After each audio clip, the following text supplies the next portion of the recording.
Hello. Good morning. At sasamba nga muna ako. Pagkatapos ko sumamba ay nagmi-meet up na naman ulit ako dito sa aking pinapwestuhan sa Central dito sa Hong Kong.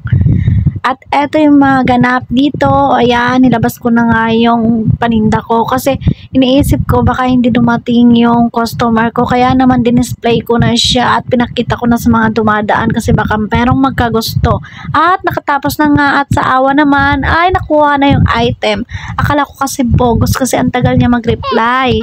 Pero sanay naman na ako na nabobogos. At pagkatapos ko nga mag-meet up ay nag-ikot-ikot ako dito sa Central. At ito nga nadaanan ko yung mga nagpa-package.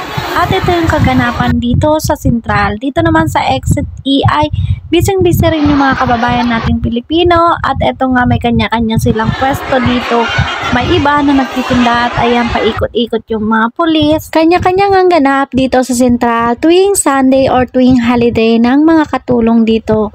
At eto nga dito sa Exit E pagdaan ko ay merong mga nakalatag at nakapwesto na mga kababayan nating Pilipino. Ang iba ay nagpipiknik at yung iba naman ay busy sa pagtinda. Dito rin sa Central ay nakapalibot ang iba't ibang naglalaki ang mga brand tulad nitong Chanel.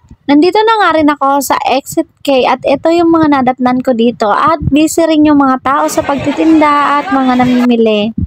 Alam nyo ba na kahit bawal to dito sa Hong Kong, ang pagtitinda ay isa ito sa nagiging inspirasyon ko tuwing Sunday.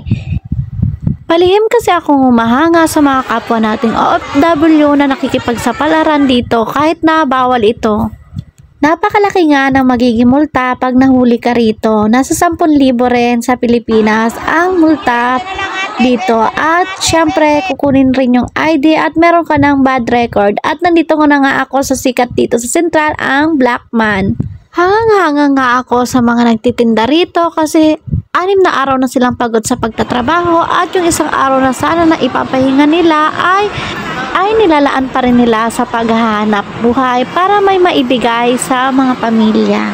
At kung minsan nga may nadadaanan ako na pagkatapos magtinda ay umuupo lang sa isang sulok at kakain ng itlog at tuyo. Karamihan nga sa mga OFW ay wala na talagang natitira sa kanila at ibinubuhos nila sa kanilang pamilya sa pagpapadala. Kaya naman minsan tinitiis na lang nila yung sarili nila alang-alang sa kanilang mga pamilya. Kaya napakaswerte talaga ng mga pinapadalahan nila sa Pilipinas. Kaya naman sana talaga pahalagahan ng mga nasa Pinas ang bawat sentimong pinagpapagura ng mga mahal nilang OFW.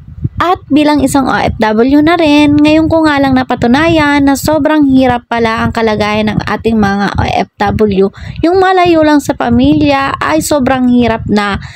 What more pa kaya yung hindi pinapahalaga ng pamilya ang kinikita ng mga OFW.